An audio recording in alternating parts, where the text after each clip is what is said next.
경쟁사 실적 비교해 볼게요. 삼양통상은 시총이 한 1,900억 정도 돼요. 실적을 보면 17년부터 매출 및 영업이익이 꾸준히 늘어났어요. 17년부터 보면 1,700억 매출이 1,800억, 1,900억, 그리고 20년에는 1,984억이 됐고요. 영업이익도 300억, 320억, 490억, 그런 다음에 작년 말은 577억이 됐습니다. 당기순이익도 249억, 253억, 442억에서 작년 말에는 499억이 됐고요. 그래서 밸류를 보면 퍼는 3.9, PBR은 한 0.5 정도 돼요. 근데 이 삼양통상의 실제 자산 가치에 대해서 말씀드리면 이 언제든지 신사업에 투자 가능한 현금성 자산이 2,100억 넘게 있고요. 시총보다 더 많은 거죠.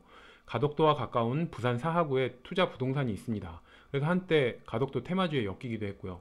이 투자 부동산뿐만 아니라 지금 영업에 사용하는 영업용 부동산도 전부 자산 재평가를 하질 않아요. 항상 최초 취득 가격으로 가지고 있거든요. 그러니까 장부가 대비 실제 가치는 훨씬 더 높아요. 그리고 삼양통상이 지분 20% 가지고 있는 경원건설의 가치도 훌륭할 걸로 추정하고 있습니다. 뒤에서 다시 한번 말할게요. 그리고 더불어 자사주도 한 5% 정도 보유하고 있어요. 그래서 실질 PBR은 0.5보다 훨씬 더 낮아질 것이다. 이 자산에서 기계 설비 이런 비중은 굉장히 미미하고 자산의 대부분이 현금과 부동산으로 구성되어 있어요. 자산의 질이 매우 좋다는 거죠. 그리고 자산이 모두 최초 취득 가격으로 잡혀 있어서 실제 가치는 훨씬 더 높습니다. 자, 경쟁사 실적과 밸류를 보면 조광피역은 시총이 3,657억 정도 하고요. 실적이 2017년부터 보면은 1,700억, 18년 1,200억, 1,000억, 그리고 2020년에는 973억으로 계속 줄었어요. 매출이 주니까 당연히 영업이익도 240억, 150억, 158억, 2020년 작년에는 151억으로 줄었고요.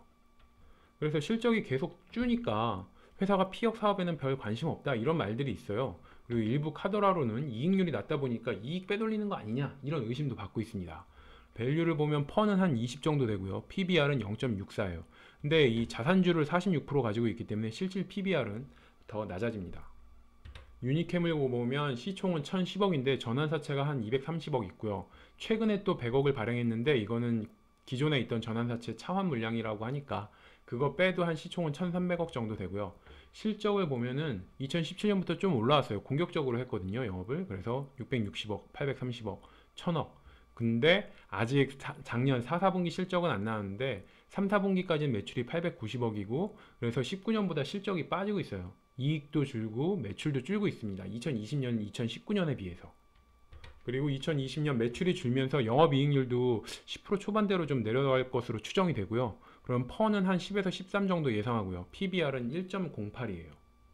이 홀대받는 삼양통상에 대해서 얘기를 해보면 세계 업체 중에서 영업이익률은 단연 돋보이죠. 삼양통상은 영익률이 30%고 타업체는 한 15%예요. 잘해봤자. 수익성도 삼양통상이 돋보입니다. 2020년 영업이익 기준으로 삼양통상이 577억을 벌었고요. 조광피역이 151억, 유니캠이 한 140에서 150억 벌 것 같아요. 두 개 합쳐봤자 300억이고 삼양통상 혼자 577억 벌었어요. 두 개의 기업의 영업이익 번 거보다 훨씬 더 많이 벌었죠. 삼양통상이 업계 1위 사업자이고 영업이익률 및 수익성이 가장 좋지만 세계 업체 중에서 퍼나 PBR은 또 가장 낮아요. 그래서 삼통은 퍼가 3.9, 타업체는 10에서 20 정도로 삼통이 가장 저평가되어 있습니다. 조광피역은 피역 사업에 관심 없다는 말도 있고 심지어 이익을 빼돌린다는 의심도 받고 있습니다. 유니캠은 작년 7월에 골프장 사업에 180억 투자한다더니 9월에 230억 전환사채 발행했더라고요. 근데 삼양통상은 이런 노이즈가 없어요. 그냥 다른 곳에 한눈 안 팔고 돈만 열심히 벌고 있습니다. 그럼에도 불구하고 삼양통상이 홀대를 받고 있어요. 왜 이렇게 주가 측면에서 홀대받는지 이유를 생각해 봤습니다. 첫 번째는 피역 사업은 사양산업이라고 생각을 하는 것 같아요. 근데 이게 사양산업이면 다른 업체들도 같이 저퍼에 머물러야 되는데 세계 업체 중에서도 유독 삼양통상만 저평가예요. 그래서 가장 노이즈 없고 가장 돈 잘 버는 회사가 가장 홀대를 받고 있는 좀 아이러니한 상황이 생긴 거죠. 그리고 두 번째 홀대받는 이유는 지분 승계가 이루어지지 않았다. 그래서 이 허남각 대표이사가 38년생인데 현재 20% 지분을 가지고 있고요. 아들 허준홍 사장이 23% 들고 있어요. 이 허남각 대표의 지분 20%에 대해서 증여가 끝날 때까지 주가가 오르지 않을 거라고 시장이 그렇게 믿고 있는 것 같아요. 그래서 뭐 대표가 돌아가시기를 기다리는 주주들도 은근히 많습니다. 홀대받는 세 번째 이유는 회사가 주주와 이익을 공유하지 않는다는 거죠. 삼양통상은 회사가 뻘짓을 하진 않아요. 이 막 피나는 비용 절감을 통해서 영업이익률을 30%까지 올렸어요. 문제는 그 절약 정신이 주주에게도 발현된다는 거겠죠. 1년에 500억 버는데 배당으로는 한 35억 정도만 써요. 이익을 전부 배당하면 시가 배당률 26.4%도 나올 수 있는데 실제로는 2%만 배당해요. 결국 나머지 24.4%는 회사의 현금으로 고스란히 쌓입니다. 그래서 현재 삼통의 현금성 자산만 2,100억이 넘는 거예요. 이 삼양통상이 홀대받아야 하는 이유에 대해서 하나씩 반박을 해볼게요. 이 피역 사업이 정말 사양산업이냐? 이 삼양통상에게 중요한 건 매출의 80% 이상을 차지하는 현대기아차의 어떤 스탠스겠죠. 근데 현기차가 어떤 지향점을 가지고 있냐? 첫 번째는 고가 차량을 많이 파는데 거기에 주력을 하고 있어요. 그래서 저가 이미지 버리려고 제네시스를 통해서 고퀄 브랜드로 거듭나려 하고 있죠. 근데 중요한 건 현재 제네시스에 장착되는 가죽은 전부 삼양통상이 납품을 해요. 이 제네시스에는 고사양 가죽이 들어가기 때문에 수익성이 좋거든요. 그래서 높은 이 영업이익률이 가능한 이유 중에 하나가 이 제네시스에 얘네들이 삼양통상이 납품을 하고 있기 때문이고요. 그래서 제네시스가 많이 팔릴수록 삼양통상의 이익도 같이 좋아지는 거예요. 그리고 현기차는 전기차에서 차별화를 이제 구하고 있는데 뭐냐? 최근에 아이오닉 5를 공개했는데 가죽 시트를 기본으로 장착했어요. 테슬라는 시트에 레자, 인조 가죽을 사용하는 데 비해서 현차는 천연 가죽을 선택한 거예요. 그래서 현차의 어떤 전기차에 대한 포지션은 이런 것 같아요. 테슬라의 어떤 배터리와 자율주행 기능을 지금 당장 따라갈 수는 없다. 아무래도 테슬라가 엄청 앞서가고 있잖아요. 하지만 자동차 회사로서의 강점을 살려서 편안한 차, 이걸로 승부를 걸겠다, 이렇게 생각하는 것 같아요, 현기차는. 그래서 차를 집처럼 편안한 공간으로 만들기 위해서 내장재에 친환경 소재도 사용하고 시트도 완전 누울 수 있게 편안함을 강조한 디자인을 선보인 거죠. 삼양통상에게 중요한 건 전기차에 천연 가죽을 사용했다는 거죠. 그래서 이 거실에서 가장 편한 공간이 소파잖아요. 근데 소파는 보통 가죽 소파를 선호해요. 그래서 이 거실 소파의 편안함을 차에 가져오기 위해서 천연 가죽 시트를 선택한 걸로 보면 됩니다. 그래서 이 테슬라와 차별화를 구하기 위해서 현기차는 실내 공간의 편안함을 내세웠고요. 그렇다면 앞으로 이 전기차 시대에도 현기차는 고가의 전기차에는 천연 가죽을 채택할 걸로 보여요. 그리고 이 자율주행 시대가 되면 차가 거실 소파처럼 편히 쉬는 공간이 될 텐데 이 천연 가죽 시트 채택하는 건 좀 자연스러운 흐름이에요. 그래서 결론은 삼양통상의 피역 사업은 사양산업이 아니라는 거죠. 전 세계 가죽 소비는 줄어도 이 삼양통상이 속한 분야에서는 가죽 사용량이 더 늘어나는 추세예요. 제네시스 같은 고가의 차량 생산량이 계속 현기차가 늘리면은 삼양통상에게 좋아요. 그리고 전기차에도 가죽 시트를 채택하면 삼양통상에게 좋은 거죠.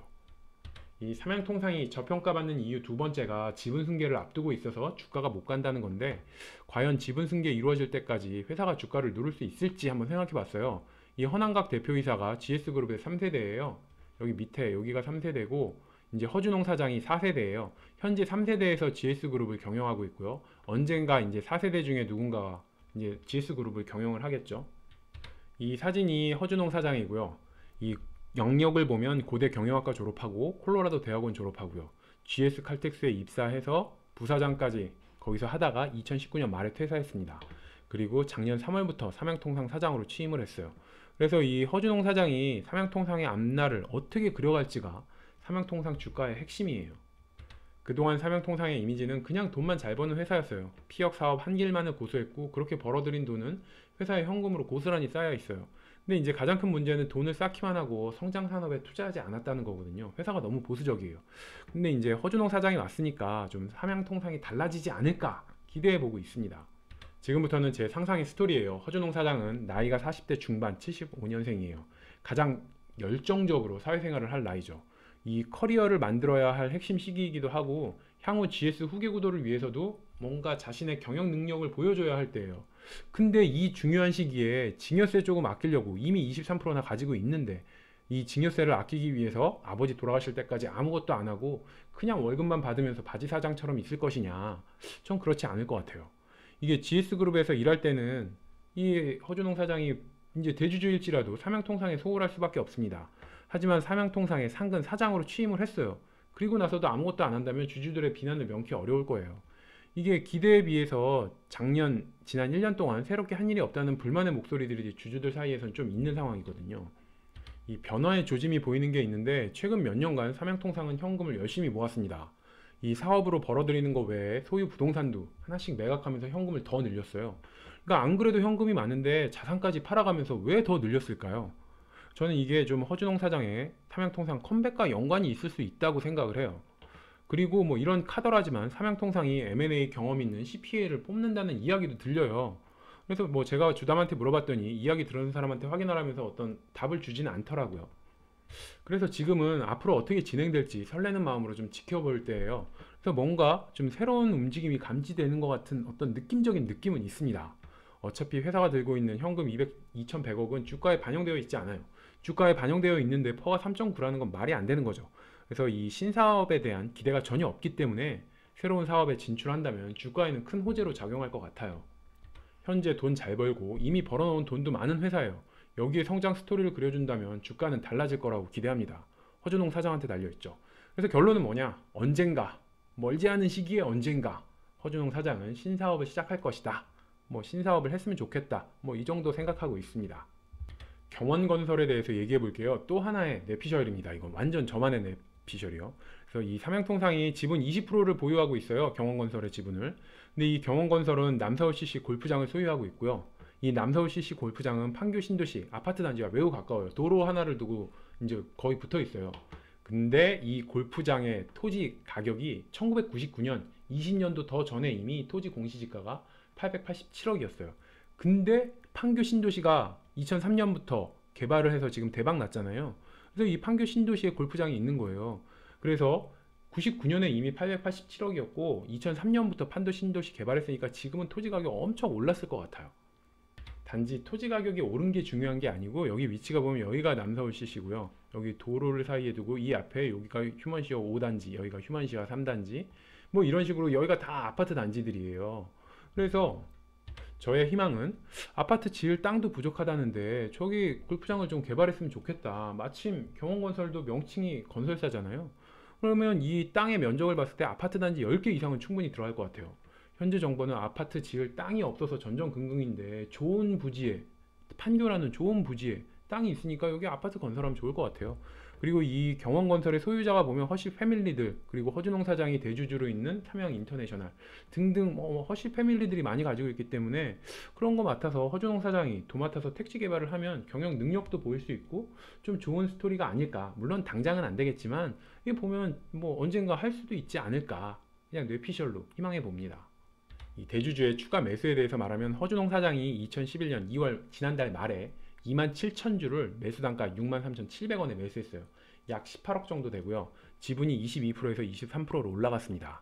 그 전에 가장 최근 매수한 건 2020년 4월, 5월 이때 이제 코로나로 좀 주가가 많이 빠졌을 때 그때 단가 5만원에 꼴랑 670주 매수한 게 전부예요. 근데 그때보다 훨씬 지금은 주가가 올라왔는데 근데도 27,000주나 추가 매수한 거예요. 굉장히 좋은 시그널이죠. 그래서 이 추가 매수를 보면서 이게 꽤 높은 가격에 꽤 많이 샀는데 뭐 있는 거 아니냐 뭐 이렇게 좀 기대하게 된다는 거죠. 수급 이야기 좀 해볼게요. 퍼가 3.9에 PBR이 0.5예요. 전형적인 가치주죠. 보통 이런 회사들은 한국투자밸류나 신영자산 이런 애들이 벌써 한 지분 10%씩은 다 들고 있어요. 근데 신기하게 삼양통상에는 한투밸류나 신영자산 지분이 없습니다. 심지어 국민연금도 지분 신고한 게 없어요. 코스피 종목인데 국민연금도 별로 없는 거예요, 지분이. 그나마 의미 있는 물량을 들고 있는 데가 경쟁사 조광피역이 한 5% 정도 들고 있어요. 근데 이게 워낙 오래전부터 들고 있었던 애들이고 2015년에 주가가 12만 6천 원까지 갔었거든요. 근데 그때도 안 팔았어요. 그런 걸 봤을 때 조광피역은 좀 장투로 그냥 들고 가는 쪽인 것 같아요. 이 얘기를 제가 왜 하냐면은 예전에 제가 선진에 투자한 적이 있는데 그때 실적이 잘 나올 거는 충분히 알았는데 주가가 오르면은 한국밸류가 던지고 하니까 주가가 잘 못 가더라고요. 그래서 그때는 막 한국밸류 때문에 영원히 주가가 못 갈 것 같은 거예요. 그래서 저는 미미한 수익에 만족하고 매도를 했는데 그 뒤에 보니까 주가가 꽤나 올랐더라고요. 그래서 좀 아픔이 있었는데 근데 다행히도 삼양통상은 이 선진처럼 수급에 부담을 주체가 없어서 좀 다행이다. 근데 이게 의미 있는 비중을 들고 있는 주주들이 없다 보니까 배당 증액 등등 이 회사에 적극적으로 뭔가 요구하는 주주들의 주체가 없어요. 서로 누군가 뭐 해주면 좋겠다 이렇게만 생각하고 있는 거죠. 그래서 결론은 주가 올랐을 때 일단 수급적으로 대규모 매도가 나올 만한 주체는 없다. 거래량도 없기 때문에 테마 타거나 뭐 이러면 주가 빵 갈 수 있다.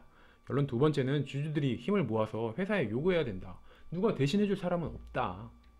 회사의 약점을 잡다에 대해서 얘기를 해볼게요. 뭐 실질적으로 약점까지는 아니지만 허준홍 사장은 GS그룹의 4세대죠.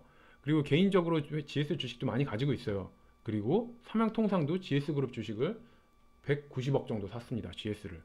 이제 회사에서는 GS를 배당주 차원에서 산 거라고 해요. 그리고 GS 주가가 워낙 쩔어 있고 시가 배당률이 4% 정도 되니까 뭐 투자할 수도 있어요. 그리고 더군다나 뭐 다른 어떤 데 투자했나 보면 BNK 금융지주도 들고 있더라고요. 그래서 아, 원래 배당주 투자를 좋아하나 보다. 그래서 GS 주식을 살 수도 있지만 이 허준홍 사장이 GS그룹을 놓고 4세대 간에 지금 경쟁을 하고 있는 상황에서 이 회사 돈으로, 삼양통상 회사 돈으로 GS 주식을 산 건 좀 문제가 될 소지가 있습니다. 어떻게 보면 대주주 개인의 목적을 위해서 회사 돈을 사용한 걸로 몰아갈 수도 있잖아요. 그래서 주주들은 전략적으로 그런 부분을 좀 물고 늘어져야 될 것 같아요. 그러면서 이제 회사에 주주로서 권리를 요구하는 거죠. GS 주식 살 돈으로 배당 늘려라. 왜 대주주 개인을 위해서 회사 돈을 쓰냐? GS 주식 살 돈이 있으면 신사업에 투자해라. 뭐 충분히 요구할 명분이 됩니다. 그리고 거래량도 지금 너무 없으니까 무상증자도 해달라. 뭐 이런 거 좀 요구하면 좋을 것 같아요. 약점을 물고 늘어지는 거죠. 자산주 변화의 가능성에 대해서 좀 얘기해 볼게요. 이 사조산업 소액주주연대가 경영 참여를 선언했습니다. 이게 자산 가치와 상관없이 상장사는 시가총액 기준으로 증여세 등등 이런 세금을 납부를 해요. 그래서 이제 사조산업이 주가를 방치했다 주주들이 완전 뿔난 거죠. 물론 그 밖에도 주주들을 화나게 한 여러 가지 이유가 있긴 있습니다. 사조산업은. 이 이슈 관련해서 좀 의미 있는 부분이 현재 세법상 좀 극단적인 예를 들면 보유 재산이 1조를 들고 있는 회사도 시가총액이 1000억이면 1000억 기준으로 증여세나 상속세를 내요. 그래서 이 자산 가치가 뛰어난 회사의 오너들은 주가 부양에 더더욱 소극적이에요. 주가 오르면 세금 내야 되니까요. 그러니까 회사 자산이 아무리 늘어나도 주가만 안 오르면 세금 부담이 없는 거예요. 그러면 자산주들은 배당 안 하고 회사에 돈을 쌓아놓을 수밖에 없는 거죠. 배당해서 주가 오르면 징여 상속세 오르는데 누가 배당 적극적으로 하려고 하겠어요. 이 사조산업 이슈를 계기로 좀 이런 불합리한 부분들이 공론화된다면 세법도 개정되지 않을까, 뭐 그렇게 희망을 가져봐요. 이 증여세 부과에 자산 기준이 추가가 된다면 회사에서 자산을 회사에 쌓아놓을 이유가 없습니다. 회사의 자산이 늘어나면 증여세는 급격하게 더 올라가는 거니까요. 필요 최소한의 자산 외에는 주주들에게 배당으로 나눠주지 않을까요? 그렇게 된다면은 1년에 시총의 25%를 버는 삼양통상 주주들은 배당금만 해도 시가배당률이 한 25, 6% 정도 된다는 얘기예요. 그리고 허남각 이 대표이사의 지분 증여 전까지는 주가가 안 오를 거라고 그렇게 믿는 사람들이 많은데 세법이 개정되면 더 이상 대주주 증여를 걱정하지 않아도 됩니다. 그래서 우리 모두 세법 개정을 위해서 머리띠 둘러매고 국회 앞에서 시위를 해야 하지 않을까, 뭐 그런 생각도 해봅니다. 21년 실적 이야기 좀 해볼게요. 이 삼양통상의 2020년 실적이 너무 좋아서 언택트 수혜주처럼 보이기도 해요. 하지만 피역 사업은 코로나 피해주예요. 쇼핑이 활성화돼야 핸드백, 신발, 의류 등등 가죽 소비가 늘어나고요. 코로나가 잡혀야 자동차 판매량도 늘어납니다. 그래서 경쟁사인 조광피역이나 유니캠은 2020년 실적이 19년보다 더 나빠졌어요. 이 삼양통상 실적도 빠져야 정상인데 작년에 제네시스가 국내에서 워낙 잘 팔려서 실적이 좋았던 거죠. 그럼 2021년 실적은 어떨까요? 저는 뭐 큰 기대는 하지 않습니다. 올해 국내에서 제네시스가 작년만큼 잘 팔리긴 아무래도 힘들어요. 하지만 올해는 제네시스를 해외에 수출하는 원년이에요. 해외에서 제네시스가 잘 팔리고 전기차에도 가죽 시트 납품량이 늘어난다면 실적으로도 또 한 번 어닝 서플이 나올 수도 있어요. 이게 뭐 자동차 애널들 전망을 보면 제네시스 판매량이 작년보다는 올해가 훨씬 더 높을 걸로 다들 예상을 하더라고요. 그리고 뭐 아이오닉5의 가죽 시트는 어떤 회사가 납품하는지는 아직 확인이 안 됐습니다. 뭐 제네시스 수주한 실력이면 아이오닉5도 수주할 것으로 전 기대는 하고 있는데요. 아이오닉5를 수주하지 못했을지라도 조만간에 제네시스 전기차도 나오고 하니까 뭐 그걸 위안을 삼아야죠. 저는 매출은 그래서 늘 수도 있을 것 같은데 이 영업이익률 30% 이게 유지가 가능할까? 더 이익률이 더 올라갈 수 있을까? 요거는 조금 의문이에요. 물론 저는 19년 영업이익률 25%였을 때도 아 이때가 피크다 했는데 20년이 더 좋아졌거든요. 그래서 2021년에 또 한 번의 서프라이즈가 뭐 있으면 좋겠지만 뭐 진짜 이익률의 정점이 아닐까. 뭐 딱히 이유는 없습니다. 그냥 느낌상 아, 이 정도면 너무 높은 거 아니야? 뭐 그런 생각을 한다는 거죠. 물론 이게 매출이 더 늘면 고정비를 커버하면서 더 높은 이익률이 나올 수도 있어요. 그래서 4, 4분기 매출이 좀 더 느니까 영업이익률이 32%까지 올라갔거든요. 4, 4분기는. 그런 걸 보면 올해 뭐 제네시스가 해외에서 뭐 이런 데서 잘 팔리면은 뭐 또 한 번의 어닝 서플이 나올 수도 있다. 제가 기대하는 피역 사업에 대한 뷰는 이 과점화된 세계 업체가 전부고 그 안에는 또 피역 사업을 접을 것처럼 좀 흔들리는 업체도 있고요. 반면에 삼양통상은 단연 돋보이는 경쟁력이 있습니다. 피역 사업에서. 그래서 삼양통상에게 피역 사업은 앞으로 자동차와 함께 그냥 성장할 분야여서 꾸준히 돈 잘 버는 캐시카우로서 자리할 것 같아요. 그런 식으로 계속 현금은 쌓이겠죠. 삼양통상 투자에 대한 결론을 내려볼게요. 이 10년 만기 미국채 금리가 상승하면서 시장의 관심은 성장주에서 실적주로 옮겨가고 있습니다. 이 삼양통상만큼 실적 퍼포먼스를 내는 회사가 흔치 않아요. 퍼가 3.9니까. 게다가 시총을 뛰어넘는 현금성 자산을 가지고 있습니다.